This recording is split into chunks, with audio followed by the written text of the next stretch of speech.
الحمد لله نحمده ونستعينه ونستغفره ونعوذ بالله من شرور أنفسنا ومن سيئات أعمالنا. من يهده الله فلا مضل له ومن يضلل فلا هادي له، وأشهد أن لا إله إلا الله وحده لا شريك له، وأشهد أن محمدا عبده ورسوله. يا أيها الذين آمنوا اتقوا الله حق تقاته ولا تموتن إلا وأنتم مسلمون. يا أيها الناس اتقوا ربكم الذي خلقكم من نفس واحدة وخلق منها زوجها وبث منهما رجالا كثيرا ونساء، واتقوا الله الذي تساءلون به والأرحام إن الله كان عليكم رقيبا. يا أيها الذين آمنوا اتقوا الله وقولوا قولا سديدا يصلح لكم أعمالكم ويغفر لكم ذنوبكم، ومن يطع الله ورسوله فقد فاز فوزا عظيما. أما بعد، فإن خير الحديث كتاب الله، وخير الهدي هدي محمد صلى الله عليه وسلم، وشر الأمور محدثاتها، وكل محدثة بدعة، وكل بدعة ضلالة، وكل ضلالة في النار. أعوذ بالله من الشيطان الرجيم. بسم الله الرحمن الرحيم. قاف والقرآن المجيد. بل عجبوا أن جاءهم منذر منهم فقال الكافرون هذا شيء عجيب.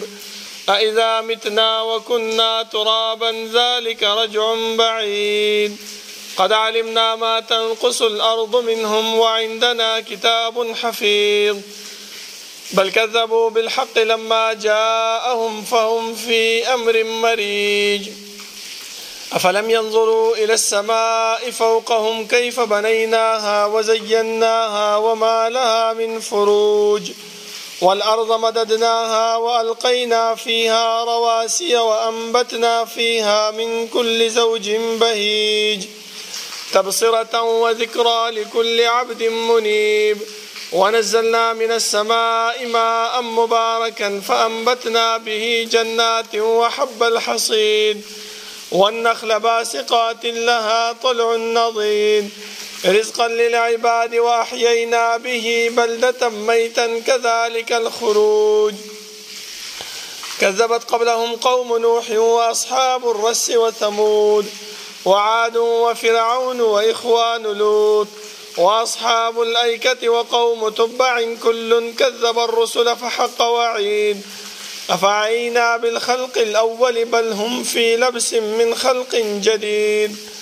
ولقد خلقنا الإنسان ونعلم ما توسوس به نفسه ونحن أقرب إليه من حبل الوريد. إذ يتلقى المتلقيان عن اليمين وعن الشمال قعيد. ما يلفظ من قول إلا لديه رقيب عتيد. وجاءت سكرة الموت بالحق ذلك ما كنت منه تحيد. ونفخ في الصور ذلك يوم الوعيد. وجاءت كل نفس معها سائق وشهيد. لقد كنت في غفلة من هذا فكشفنا عنك غطاءك فبصرك اليوم حديد. وقال قرينه هذا ما لدي عتيد. ألقيا في جهنم كل كفار عنيد مناع للخير معتد مريب. الذي جعل مع الله إلها آخر فألقياه في العذاب الشديد. قال قرينه ربنا ما أطغيته ولكن كان في ضلال بعيد. قال لا تختصموا لدي وقد قدمت إليكم بالوعيد. ما يبدل القول لدي وما أنا بظلام للعبيد. يوم نقول لجهنم هل امتلأت وتقول هل من مزيد. وأزلفت الجنة للمتقين غير بعيد. هذا ما توعدون لكل أواب حفيظ. من خشي الرحمن بالغيب وجاء بقلب منيب. ادخلوها بسلام ذلك يوم الخلود. لهم ما يشاءون فيها ولدينا مزيد وكم أهلكنا قبلهم من قرن هم أشد منهم بطشا فنقبوا في البلاد هل من محيص إن في ذلك لذكرى لمن كان له قلب أو ألقى السمع وهو شهيد ولقد خلقنا السماوات والأرض وما بينهما في 6 أيام وما مسنا من لغوب فاصبر على ما يقولون وسبح بحمد ربك قبل طلوع الشمس وقبل الغروب ومن الليل فسبحه وأدبار السجود واستمع يوم ينادي المناد من مكان قريب يوم يسمعون الصيحة بالحق ذلك يوم الخروج إنا نحن نحيي ونميت وإلينا المصير يوم تشقق الأرض عنهم سراعا ذلك حشر علينا يسير نحن أعلم بما يقولون وما أنت عليهم بجبار فذكر بالقرآن من يخاف وعيد اللهم صل على محمد وعلى آل محمد كما صليت على إبراهيم وعلى آل إبراهيم إنك حميد مجيد اللهم بارك على محمد وعلى آل محمد كما باركت على إبراهيم وعلى آل إبراهيم إنك حميد مجيد بسم الله الرحمن الرحيم وما أصابكم من مصيبة فبما كسبت أيديكم ويعفو عن كثير دا الله رب العالمين أحكم الحاكمين دا طول بادشاهانو بادشاه دا طول زبردست هاغ رب العالمين چې تمام کائنات خالق و مالک دے هاغ الله چې تمام کائنات متصرف او منتظم دے هاغ رب العالمين چې هاغي بصفاتو کې او صفت فعال لما يريد دے رب العالمین چې سکی سوخ چې کوي سرنګ چې کوي چا سره چې کوي کولای شي دا الله رب العالمین نه څوک تپوس او پوښتنه نشي کولای خدا الله په صفاتو کې دا صفت موجود دی چې وهم يسألون دا مکلف مخلوقات چې هر څومره دي خو هغه انبیا دي او که امت ته خو هغه بادشاهان دي او که رعیه ده خو هغه مالدار دي او که غریب دي د هر یو فرد نه الله رب العالمین تپوس او پوښتنه کوي زما محترمو دا الله رب العالمین دا تپوس او دا پختنه دا په دې خبره باندې دلالت نه کوي چې انسان په دنیا کې کم کار او کم عمل کوي الله رب العالمین د پته نشته یا رب العالمین دا غیر خبر نه دی نظم محترمو بلکې الله رب العالمین خپل فرمایي چې ولله ملک السماوات والارض وان تبدوا ما في انفسكم او تخفوه يحاسبكم به الله الله رب العالمین سره د اسمانونو او د ځمکې بادشاهي ده کم عمل چې تاسو پټ کوئ او که ښکاره کوئ الله رب العالمین به د ټولو په باره کې تپوس کوي نو بیا دا تپوس د څه د وجې نه کوي دا کرامن کاتبین الله رب العالمین موږ سره د څه د وجې نه مقرر کړي دي دا د دې د وجې نه چې سبا انسان د خپلو اعمالو نه منکر نشي ځکه الله رب العالمین د مشرک بنده په باره کې فرمایي چې والله ربنا ما كنا مشرکین کله چې الله رب العالمین مخې ته ودرولای شي او الله تینا تپوس کوي الله تینا پوښتنه کوي چې تا د ما پیغمبران ته لېږلیو د هغې نه بعد داعیان مبلغین دا راتلل تا ته به د دین احکامات بیانول د قیامت د ورځې سختي او د شرک نه به ته یې ته به یې خبرولې تا ولې د هغې خبره نه منله نو دا انسان به هغه وخت کې منکر شي او دا به وایي چې والله ربنا ما كنا مشرکین ای الله ستا په ربوبیت مې دې قسم وي مونږ خو دنیا کې هېڅ قسم د شرک نه دی کړی د الله چې دا تپوس کوي دا صرف د دې د وجې نه دا کرامن کاتبین چې مقرر دي صرف د دې د وجې نه چې دا انسان د خپلو عملنامې نه منکر نشي او که چېرته منکر شي الله به دې ملایکو ته ووایي چې د دې دا عملنامه راوړه او مخې ته ورته کېږده نو چې دا وګوري نو یو ارمان به کوي چې ما لهذا الكتاب لا يغادر صغيرة ولا كبيرة الا احصاها دې عملنامې نه څه چل شوی دی چې نه یې زما وړه ګناه پرېښې ده او نه یې غټه ګناه پرېښې ده بلکې ټول یې راایساره کړې ده زما محترمو الله رب العالمین چې موږ پیدا کړي یو او موږ د دنیا ته رالیږلي یو نو زموږ د پیدایش مقصد هغه مهمل او بیکاره نه و بلکې الله رب العالمین موږ د خپل عبادت او خپل بندګۍ لپاره د دنیا ته رالیږلي یو د دې د وجې نه هر یو عمل او هر یو حکم هغه بیانولو دپاره الله رب العالمین مونږ ته پیغمبر صلی الله علیه وسلم را لېږلی دی او پیغمبر صلی الله علیه وسلم هیڅ قسم ته کوتاهي په دې عمل بیانولو کې په دې احکاماتو بیانولو کې نه دی کړی ځکه د حجة الوداع په موقع باندې رسول الله صلی الله علیه وسلم د خپل ملګرو صحابه کرامو نه تپوس کوي چې آیا ما تاسو ته د الله رب العالمین دین در رسولی دی هغه وویل او د الله رسوله څنګه چې الله رب العالمین تا ته دا ډیوټي سپارلې وه همهغه شانتې دا دین تا مونږ ته را رسولی دی رسول الله صلی الله علیه وسلم په هغه ځای کې الله رب العالمین ګواه کوي او درې ځل دا وایي چې الله ته ګواه اوسه په دې باندې په دې خبره باندې زما محترمو په هغه احکاماتو کې یو حکم دا هم دی چې رسول الله صلی الله علیه وسلم مونږ ته د الله رب العالمین هغه حکم بیان کړی دی چې په مونږ باندې کم مصیبت او کم تکلیف راځي دا زمونږ د خپلو اعمالو په وجه باندې راځي مونږ په دې باندې بل څوک نه ګرم کوو چې یاره دا عمل کوو دا مهنګایي په مونږ باندې چې راغلی ده دا تکلیف چې په مونږ باندې راغلی دی دا سختی چې په مونږ باندې راغلی ده دا بیماری چې په مونږ باندې راغلی ده دا د پلانی په وجه باندې راغلی ده او نن سبا زمونږ چې کوم معاشره ده په هغه معاشره کې دا د سفر میاشت دا ډېر د نحوست والا میاشت شمارلی کېږي دا ډېر د بدبختۍ والا میاشت شمارلی کېږي چې کم انسان په دې کې کم کار وکړي او کم غلط شي یا څه شی چې تېنه ګډوډ شي یا په کم مصیبت باندې واوړي نو سمدستي وایي چې میاشت د سفر ده او دا سفر میاشت چې دی نه دا د نحوست میاشت ده بلکې الله رب العالمین موږ د دې خبرې نه منع کړي یو او دا صفت دا د مشرکینو صفتو چې د مخکینی امتونو خپل انبیاء باندې به دغه کار کولو لکه د موسی علیه الصلاة والسلام واقعا الله رب العالمین په قرآن کې ذکر کړی ده په سورت اعراف کې په هغې باندې چې کم تکلیف کم مصیبت راغی هغو دا ویله طیرنا بک او بمن معک ای موسی علیه السلام دغه بدپالي او دغه نحوست چې په موږ باندې راغلی دی دا ستا د وجې نه ستا سره چې کوم ملګري دا د هغو د وجې نه راغلی ته چې نه وې تا چې دا دعوت نه کولو تا چې دا توحید نه بیانولو هغې نه مخکې مونږ ټیک ټاک و مونږ سره خو هېڅ هم نه کېدل مونږ باندې خو هېڅ قسم تکلیف او مصیبت نه و راغلی خو دا ته چې رالی تا دا دعوت شروع کو مونږ ونه منله مونږ ستا انکار وکړو نو دغه مصیبت او دغه تکلیف په مونږ باندې راغی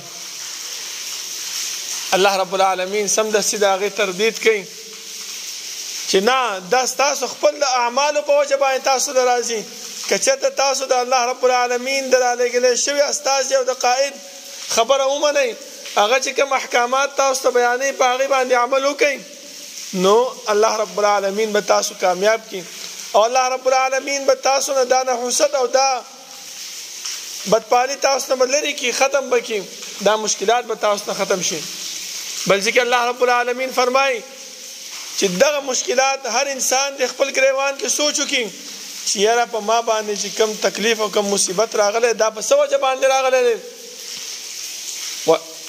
ما اصابکم من مصیبت فبما کسبت ایدیکم کم مصیبت چې مونږ ته را رسېدلی دی هغه څه د وجې نه زمونږ د خپلو د لاسو اعمالو د وجې نه مونږ ته را رسېدلی دی ځکه دا خو د الله رب العالمین په مونږ باندې لوی احسان او فضل دی چې رب العالمین د رسول الله صلی الله علیه وسلم هغه درې دعاګانو کې یو دعا دا هم قبوله کړې وه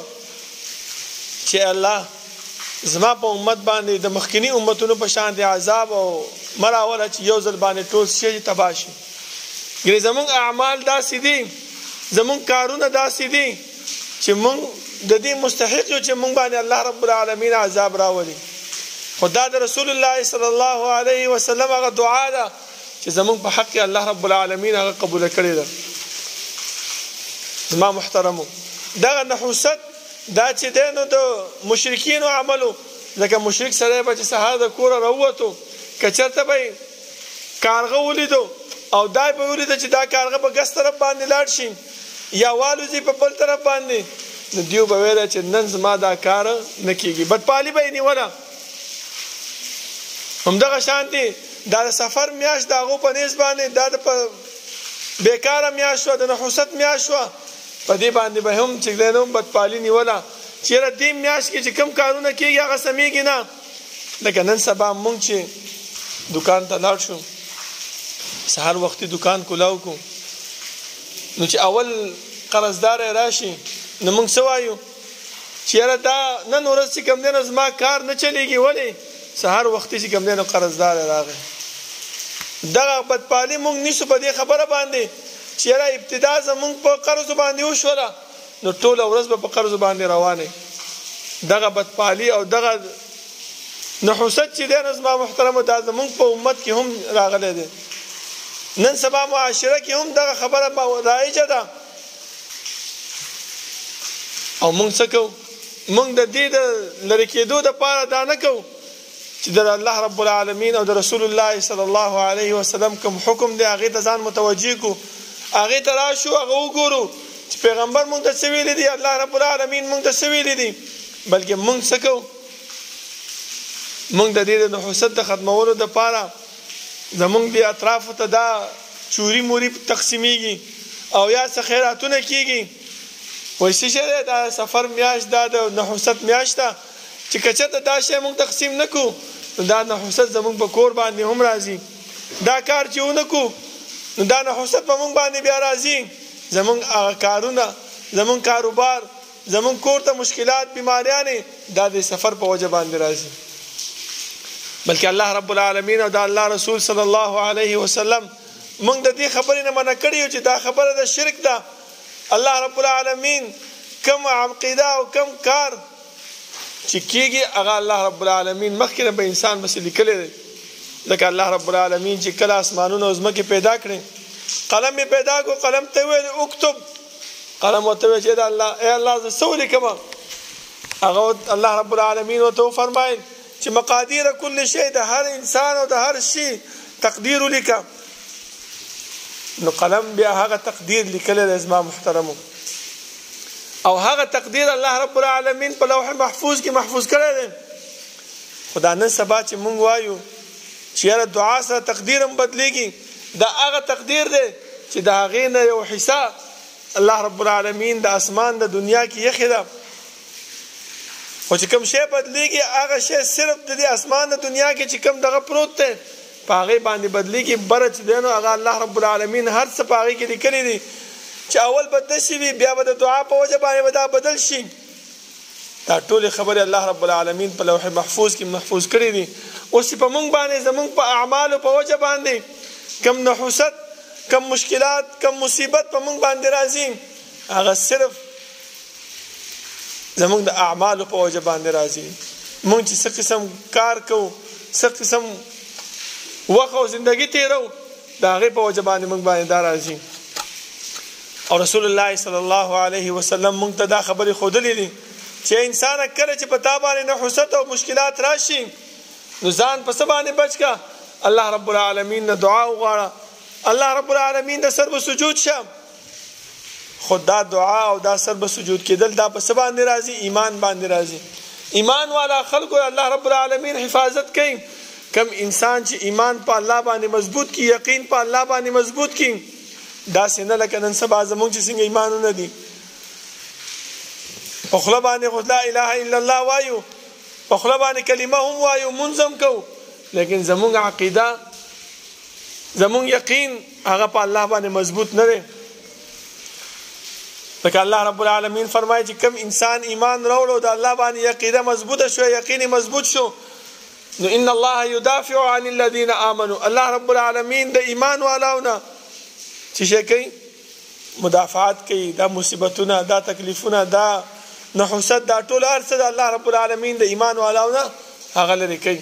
خو چې مضبوط ایمان په انسان کې موجود دی، دا نه چې صرف په خوله باندې ایمان وي، چې موږ باندې ښه حالات راځي، اسانتیا را باندې راځي، نو بیا موږ ایمان کوو. او که چېرته موږ باندې تکلیف راشي، مصیبت راشي، نو بیا څه کوو؟ بیا هغه ایمان او هغه یقین زموږ نه ختمي، بیا په خوله باندې دغه خبره راولو چې الله رب العالمین یو ځل لیدلی یم چې په ما باندې دا مصیبت راولي، یو ځل لیدلی یم په ما باندې دا تکالیف راولي، نو دغه خبره زما محترمو دا د شرک والا خبره په دې باندې د انسان عقیده ختمیږي. لکه چې ته په الله رب العالمین باندې بدګمانه شي او حدیث قدسی دی الله رب العالمین فرمایي چې زه د انسان په ګمان باندې چلیږم چې انسان په ما باندې څنګه ګمان کوي څنګه یقین ساتي هغه شانتي زه په هغه باندې عمل کوم هغه شانتي هغه کار وسره کوم. اوس موږ د خپل ګریوان کې سوچ وکړو چې الله رب العالمین باندې زموږ ایمان او زموږ یقین څومره مضبوط دی. که زموږ څومره ایمان او څومره یقین په الله باندې مضبوط وي هغه شانتي کار الله رب العالمین موږ سره کوي. نو په کار دار زما محترمو چې په دې میاشت کې کومه عقیده موږ ساتلې ده د نحوست والا د بدپالۍ والا هغه ځان نه ختم کو ځکه دا هر څه الله رب العالمین خپل فرمایي چې وما اصابکم من مصیبه فی الارض ولا فی السماء ولا فی انفسکم الا فی کتاب من قبل ان نبرأها. کم مصیبت چې انسان ته رسیږي بس مکه کې یا د هغې په جسم کې د هغې په نفس کې الا فی کتاب من قبل ان دا موږ مخکې په لوح محفوظ کې هغه شی پیدا کړی دی لیکلی دی چې دغه عمل به دا انسان کوي او دغه عمل په نتیجه باندې به دې انسان ته دا تکلیفونه دا دغه به رسیږي. بل ځکه الله فرمایي چې ویعفو عن کثیر الله رب العالمین د ډېرو ګناهونو نه دې انسان ته عفو او درګذر کوي معافي ورته کوي. نو دا عفو او درګذر انسان ته کله کېږي زما محترمو دا عفو او درګذر انسان ته په هغه وخت باندې کېږي چې کله انسان څوکي الله رب العالمین د سر به سجود شي. لکه دې مشرکینو په پیغمبرانو باندې څومره د بدپالۍ الزامات لګولیو لکه د هود علیه السلام قوم وګورئ د صالح علیه السلام قوم وګورئ دوی هم دغه خبره کړې وه چې په موږ باندې دا مشکلات کم راغلی دی کم عذاب په موږ باندې راغلی دی کم تکلیف چې په موږ باندې راغلی دا مخکې نه و بلکې څه د وجې نه راغلی ته چې کوم وخت نه راغلی په هغه وخت باندې زمونږ دا مشکل او دا عذاب په موږ باندې راغلی. الله رب العالمین دا هغې جواب هم داسې ورکړی چې دا داسې نه ده زما بلکې کوم عمل چې انسان کوي د هغه عمل نتیجه الله رب العالمین ورکوي. بل زما محترمو د دې په مصیبت او تکلیف نه د بچ کېدو دپاره پیغمبر صلی الله علیه وسلم دویم کار چې موږ ته ښودلی دی اول خو ایمان دی په الله باندې یقین مضبوطول نی دویم تقوا ده چې انسان هر وخت متقی وي د هر څه نه ځان خوف کې ساتي. ځکه علما فرمایي چې انسان دعا کوي نو په دې دعا کې دوه خبرې د ده په ذهن کې موجود وي چې یو خوف دی او بل رجا ده چې دا یریږي چې الله رب العالمین به زما دا دعا قبول کړي او قبول به نه کړي او رجا دا چې امید به ساتي چې انشاءالله الله به زما دا دعا څه کوي قبلوي. خو چې کله انسان د الله رب العالمین د بس صدق دل سره دعا وغواړي وایي الله رب العالمین ملائکو باندې فخر کوي چې وګوره زما دا بنده د ده دا دومره یقین دی په ما باندې چې د الله رب العالمین نه ما سوا بل خالق بل مالک نشته دی چې هغه زما دا دعا خپل دربار کې قبول کړي. لکه مشرک بنده ته وګورئ الله رب العالمین فرمایي چې مشرک سره عقل نه وي سوچ نه کوي چې یاره دا هر څه چې کوم دی نو د الله رب العالمین نه طرف نه راځي زه بیا ولې چې دی نو بل چاته سر به سجود شم بل چاته عبادت وکم بل چا نه وغواړم بل چاته چې دی نو نظر و نیاز وکم خو دا کمعقل دی عقل یې نشته ورپورې ځکه دا کارونه کوي. لکه دا موږ خپل ماحول کې وګورو زموږ ماحول کې هم دغه مسله ده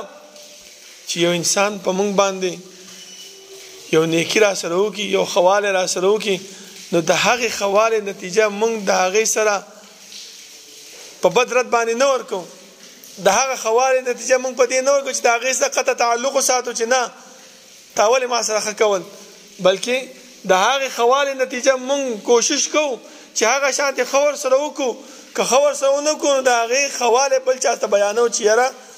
دا پلانی ډېر ښه سړی دی ما سره داسې ښه کړي دا پلانی ډېر ښه سړی دی په هغه سخته کې ما ته په کار راغلی و نو چې الله رب العالمین په موږ باندې دومره احسانات کړي دي او موږ په خپل ځان کې دا یره د الله رب العالمین نه اچو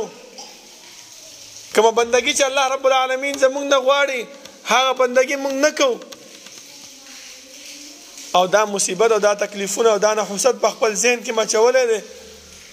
چې دا کارونه زه کومه دا زما د وجې نه کېږي دا داسې کېږي دا هغسې کېږي نو دا د شرک عقیده ده زما محترمو او خاص کر په دې سفر میاشت کې د دین ځان ساتل پکار دی د شریعت په لحاظ باندې زما محترمه د دین کې الله رب العالمین او رسول الله صلی الله علیه وسلم موږ د دین منع کړیو چې دا کار به نه کوئ ځکه دا د شرک عمل دی او انسان چې کله په شرک کې واقع شي نو هغه بیا د جنت مستحق نه ګرځي بلکې د جهنم مستحق ګرځي الله رب العالمین نه دعا ده چې رب العالمین د عمل کولو توفیق راکړي او الله رب العالمین دې د مشرکین او عقیدین موږ وساتي ځکه دا خو د مشرکین عملو چې کله به هغه په تکلیف باندې په مصیبت باندې باخته شو نو خاص الله رب العالمین دبي را مدد شویله خو چې کله به دا مصیبت او تکلیف نه بلری شو الله فرمایي چې اذا هم یشرکون بیا به دیو خپل شرک شروع کو لکه دې آیات دلان فاذا ركبوا في الفلك دعوا الله مخلصين له الدين د دې آیات دلان مفسرین د اکرام رضی الله عنه واقعا ذکر کړی دا چې کله هغه د فتح مکی په موقع باندې و تختل لاړو سمندر کې کشته باندې کېناستو ذکر رسول الله صلی الله علیه وسلم یو څو کسان خودلیو چې کچرته دغه کسان د کعبه د پردې د لاندې هم پټوي نو دا قتل کې وجنه پاغه کې یو د اکرام رضی الله عنه و چې کله دا کشته کې ناشته بحر کې هوا په تیز شو طوفان راغی وای د کشتیبان ورته ویل چې اوس الله رب العالمین ته دعا خالص کړي وای د اکرام رضی الله عنه ورته ویل چې دا څه وای دا زمونږ باباګان هغه دا تاسو په کار ناراضي دي چې دا باباګان په کار ناراضي وای د اکرام رضی الله عنه ته چې مونږ خو چې د رسول الله صلی الله علیه وسلم سره دا جنگ دی دا جګړه چې موږ شروع ده په دې خبره باندې ده چې موږ وایو دا زموږ الها په دې شي کې شریک دي په دې کې چې دینو برخداران دي او ته چې دلته په کار نه چې په کار نه راځي بیا څه کوم په دې باندې جواب ولېګلو خپل کور والاته او چې رسول الله صلی الله علیه وسلم نه ماته امن راوړه چې امن راوړو سم د سیوته چې واپس ما چې کم ځای دی راوسته باغ ته مې بوزا او د بحر نه راکوشو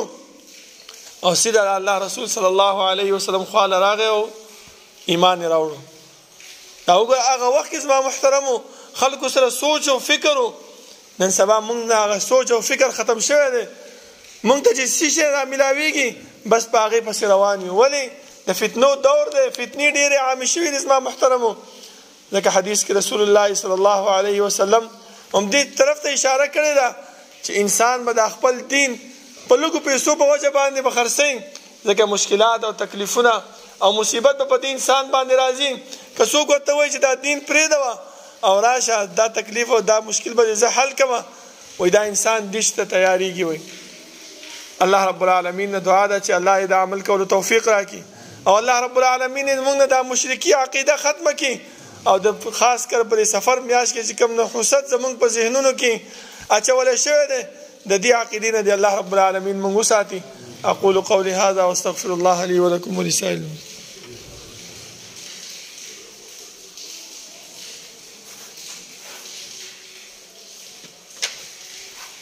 إن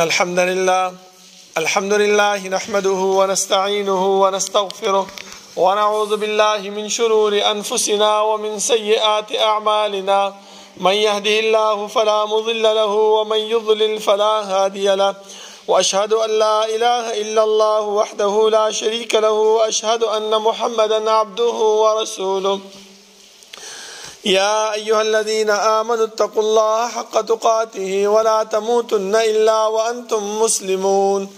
يا أيها الناس اتقوا ربكم الذي خلقكم من نفس واحدة وخلق منها زوجها وبث منهما رجالا كثيرا ونساء واتقوا الله الذي تساءلون به والأرحام إن الله كان عليكم رقيبا يا أيها الذين آمنوا اتقوا الله وقولوا قولا سديدا يصلح لكم أعمالكم ويغفر لكم ذنوبكم ومن يطع الله ورسوله فقد فاز فوزا عظيما أما بعد فإن خير الحديث كتاب الله وخير الهدي هدي محمد صلى الله عليه وسلم وشر الأمور محدثاتها وكل محدثة بدعة وكل بدعة ضلالة وكل ضلالة في النار. بسم الله الرحمن الرحيم. وما أصابكم من مصيبة فبما كسبت أيديكم ويعفو عن كثير. زما محترمو، دا کم عقیده چې الله رب العالمین او د الله د رسول صلی الله علیه وسلم مونږ د هغې نه منې کړي یو، دا یو قسم ته فتنه ده چې زمونږ په دې وخت کې او زمونږ په دې ماحول کې رایج ده، او رسول الله صلی الله علیه وسلم مونږ د فتنو نه منې کړي یو. زما محترمو، د دې فتنو نه به انسان په کومو خبرو باندې بچ کېږي؟ ټولو کې اولنۍ خبره زما محترمو چې ایمان او تقوا دا خپل په ځان کې واچي، او د هغې نه وروستو هر وخت کې په رسول الله صلی الله علیه وسلم باندې درود ویل. لکه یو صحابي راغی رسول الله صلی الله علیه وسلم ته وفرمایل چې د الله رسوله، زه په ورځ کې 3 حصہ په تا باندې درود ویم. پیغمبر ورته وویل چې لږ زیات شه. هغه چې نیمه ورځ، هغه نورم زیات شه، چې 3 حصې د ورځې، هغه نورم زیات شه، په ټوله ورځ په تا باندې درود ویم. وی رسول الله صلی الله علیه وسلم وفرمایل چې په دې درود په وجه باندې الله رب العالمین به ستا غمونه، ستا پریشانیانې، ستا مشکلات دا ختم کی. مونږ ټوله ورځ ما محترمو بد رد وایو، داسې خبرې د خولې نه وباسو چې هغه مناسب نه وي، او دا زمونږ سره چې الله رب العالمین کم کرامن کاتبین مقرر کړي دي هغه زمونږ لیکي. سبا چې الله رب العالمین مونږ ته د مخې ته کېږدي نو مونږ بیا څه وایو؟ صرف ارمان کولی شو، بیا زمونږ په لاس کې هیڅ قسم ته کار نشته دی چې مونږ د هغې نه ځان بچ کړو. صرف بچاو دلته کېږي چې مونږ په پیغمبر باندې زیات درود ووایو، ځکه یو درود ویلو سره الله رب العالمین 10 نیکیانې په انسان باندې ورکوي ولا. نو دا درود داسې شی دی چې د فتنو نه انسان بچ کېږي. بل زما محترمو، استغفار ویل، د دې استغفار ډېر فائدې دي په دې باندې. یو خو دا دی چې انسان د دې کم ګناهونه چې کړي وي، کم بد عمل چې انسان نه سرزد شوي وي، الله رب العالمین په دې استغفار په وجه باندې هغه معاف کوي. ځکه شیطان یو وخت کې ډېر خفه ناستو، دا خپل کشران چې ورسره ناستو دي ورته وویل چې مشره ولې خفه یې؟ هغه ورته وویل چې یاره ټوله ورځ خپل محنت په دې انسانانو باندې وکړو، دیو ګمراه کړو، دیو د سمې لارې نه واړو، خو الله رب العالمین داسې یو کار او داسې یو حکم نازل کړی دی چې دا انسان زمونږ هغه د هغې په ویلو سره زمونږ د ټولو ورځې محنت او کوشش هغه څه شي؟ ختم شي. هغه ورته داسې شی دی، دې مشر ورته ویلی چې هغه الله رب العالمین استغفار را نازل کړی دی. دا استغفار داسې شی دی چې زمونږ ټول محنت او کوشش د ورځې هغه څه کوي؟ هغه ختموي. دا تاسو سوچ وکړئ، د مشرانو سره داسې خلک موجود دي چې هغه لږ هوښیار هم وي او کم عقل هم وي. په دې کې یو هوښیار راپاڅېد، هغه ورته وویلې چې دا خو وړه خبره ده، داسې کار به وکړو چې دې انسانانو ته دا د ګناه عمل، دا د جهنم ته د تګ عمل، او هغه عمل چې په هغې باندې موږ الله او د الله پیغمبر منع کړي، دا به د ثواب په نیت باندې پیش کوو. نو دا انسان به د ثواب په نیت باندې کوي، خو د هغې نه به نه توبه او استغفار کوي او نه به د هغې نه څه کوي؟ ځان ساتي. که څوک ورته ووایي نو هغه سړی به وایي چې نه دا خو د ثواب شی دی. نو په کار دا دی زما محترمه، مونږ چې کم عمل کوو، کم کار چې کوو، په هغې کې سوچ وکړو، فکر وکړو، او دا خبره ذهن ته واچو چې آیا دې کې مونږ ته الله او د الله رسول صلی الله علیه وسلم څونه حکم کړی دی، هغې حکم پکې موجود دی او که نه دی موجود، په دې باندې ماله الله اجر راکوي او که نه به راکوي. نو هله به مونږ د دې فتنو نه او د دې مصیبتونو نه بچ کېږو، د دې شرکي عقیدو نه به مونږ بچ کېږو، که نه نو بچاو زمونږ بیا نشته دی. زما محترمو،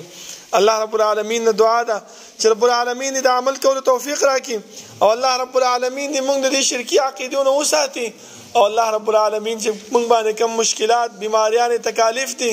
د دې مشکلاتو او د دې تکالیف او د بیماریانو نه مونږ بچ کړي. ربنا لا تزغ قلوبنا بعد إذ هديتنا وهب لنا من لدنك رحمة إنك أنت الوهاب. ربنا اغفر لنا ولإخواننا الذين سبقونا بالإيمان ولا تجعل في قلوبنا غلا للذين آمنوا ربنا إنك رؤوف رحيم. ربنا لا تؤاخذنا إن نسينا أو أخطأنا. ربنا ولا تحمل علينا إصرا كما حملته على الذين من قبلنا. ربنا ولا تحملنا ما لا طاقة لنا به واعف عنا واغفر لنا وارحمنا أنت مولانا فانصرنا على القوم الكافرين. صفونا برابر کے نزدې ودرېږئ.